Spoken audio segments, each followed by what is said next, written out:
This is Real News Media TV, coverage you can trust. Please like, share, subscribe, and hit the notification bell. Select all for daily news updates. Manchester teacher charged with the rape of 11-year-old. Detectives assigned to the Center for the Investigation of Sexual Offenses and Child Abuse have arrested and charged a Manchester teacher with the rape of an 11-year-old girl. Charged with rape, grievous sexual assault, and absence of publication is 29-year-old Miguel Griffiths, also called the Spoon, of Knockpatrick district in the parish. The incidents are said to have occurred between December 2021 and June 2022. Reports are that Griffiths sent photographs and videos of his genitals to the 11-year-old. It's alleged that he later met with the child in Newport District, Manchester, where he sexually assaulted and raped her. A report was made to the police and an investigation launched.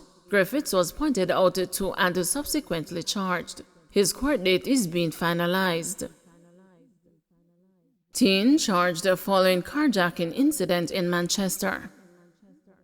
A Manchester teenager has been charged with kidnapping and several gun-related crimes following an incident in the parish last month. He is 18-year-old Dijon Hamilton, otherwise called Digi, of Newhall District, Manchester. The Jamaica Constabulary Forces Corporate Communications Unit says he was charged on Sunday with kidnapping, shooting with intent, illegal possession of firearm, and illegal possession of ammunition. The police say about 5:30 p.m. on July 25, a woman was driving home from work when Hamilton and another man, Jermaine Robinson, otherwise called Chubby, drove into the back of her vehicle along New Green Road in Mandeville. They reportedly demanded that she exit the vehicle. The CCU says one of the men then brandished a handgun and ordered the woman back inside the vehicle, and she complied. The men were afterwards intercepted by the police, whom they engaged in a gun battle, during which Robinson was shot dead. Hamilton turned himself in with his lawyer and was pointed out during an identification parade. The woman was not hurt. South Side mourns as Jamaican shot dead in Brooklyn. Fleet Street and the community of South Side in central Kingston are mourning the tragic death of Tarsia Tanny McLean Lysios, who was shot in the head reportedly by another woman outside a party in Brooklyn, New York on Sunday. McLean Lysios, 44, a patient care professional and event promoter, had lived in the United States for more than a decade and is the daughter of later popular dancehall promoter Elaine French Robinson. Robinson died on January 5 from cancer, and her life was celebrated in a grand funeral in New York. McLean Lysios' family and friends were in a somber mood at their South Side home on Monday. Her sister, Carla McLean's eyes were swollen from constant crying. "I just lose my mother in January and come lose my sister in August now. My mother was a dance icon. She keep boat ride and them something day. Tanny pick up from her. Tanny just keep a boat ride in July." She is uncertain about what transpired between McLean Lysios and her alleged attacker, but remembers her older sister as a jovial person. "Tanny is a little nice girl. She's a comedian. She love give drama and she love wine," McLean said of her sibling. Sitting by her fence, which was emblazoned with photos of her deceased mom, McLean showed the news team a video of the altercation between her sister and the suspect seconds before she was shot. "She a walk out the girl and the girl a walk her down. When she see the gun, she a run and the girl run her down," McLean said. She said that her sister left Jamaica for a better life and worked hard to care for her 4 children, 2 of whom reside with her in the U.S. McLean has dismissed the claims that a love triangle or cycling mishap might have sparked the dispute. In the video, the accused is seen flicking a cigarette butt at McLean Lysios, who takes it up, throws it back on the ground before arming herself with a glass bottle and advancing at the woman. The video was cut, then restarts with what appears to be a firearm being pulled. The person recording the video then seemingly takes a cover. The incident happened in full view of others, as screams of "she got a gun and she about to shoot" could be heard simultaneously with an explosion. In the 81-second recording, persons are heard saying, she bodied herself, and get help, get help." McLean, who watched the video repeatedly, said she shared a light moment with her sister hours during a phone call Saturday, hours before the shooting.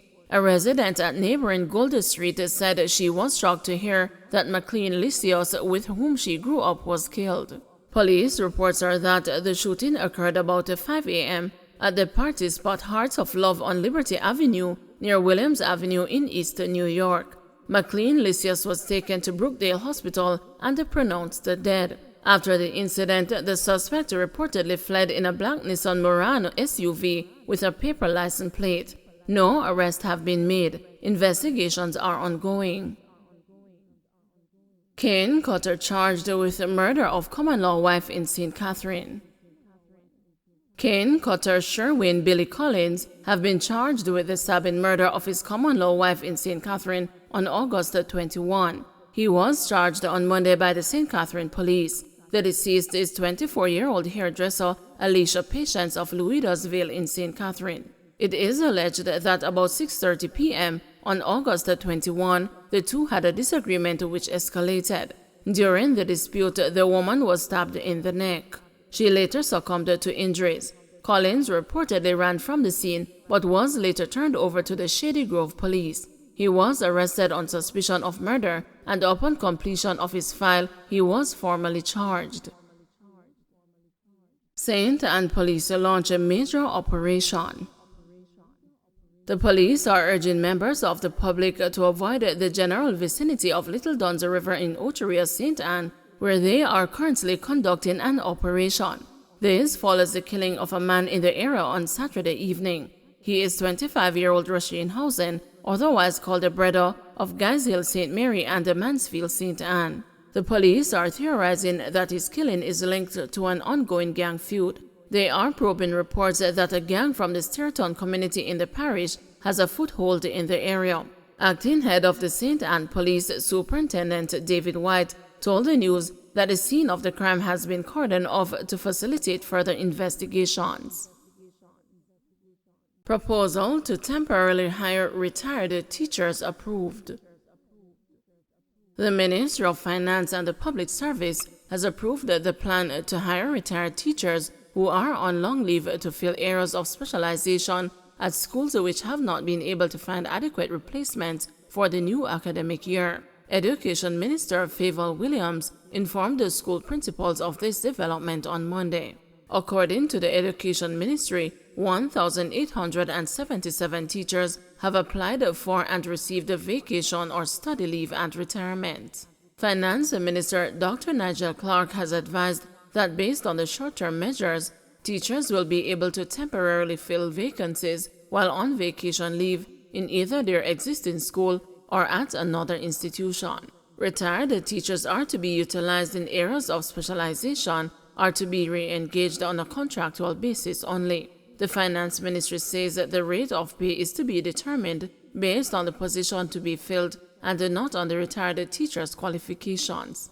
Mrs. Williams discussed the matter at a back-to-school meeting with more than 900 principals on Monday. The principals were also updated on the distribution of desks and chairs, broadband connectivity of schools, textbooks, e-resources, and the Sixth Form Pathways program. Last week, the Education Minister says her ministry had anticipated the teacher shortage and measures were in place to fill the vacancies.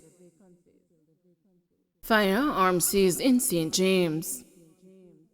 A team of officers assigned to the St. James Police Division seized an illegal firearm during an operation today on the Ramble Hill Main Road in the parish. The Montego Bay Police reported that about 1:58 a.m., lawmen were in the vicinity when they saw two men on a motorcycle. The driver of the motorcycle was signaled to stop. However, he disobeyed the instructions and drove in a different direction. During their escape, an object fell from one of them. A 9mm Browning pistol was subsequently retrieved. No one was arrested in relation to this seizure. Investigations are ongoing. JET concerned about lack of updates from NEPA regarding Rio Cobre contamination.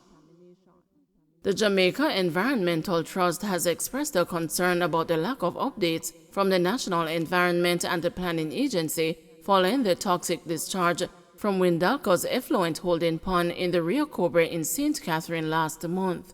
The discharge caused a major fish kill in the Rio Cobre. It also resulted in an interruption of domestic water supplies to sections of Spanish Town and other areas in St. Catherine, as well as the supply of irrigation water to farmers. NEPA issued a statement on August 5 outlining its intended actions. However, JET's Chief Executive Officer, Dr. Teresa Rodriguez Moody, says that further updates should be provided to the public.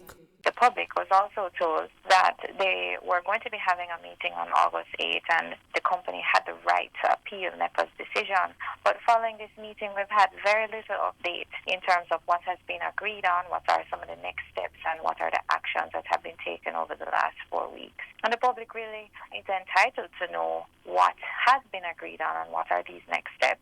And so this is why we are calling for greater transparency on the issues. For example, how long does the company have to make an appeal, and if they have already done so, what was the result of these discussions?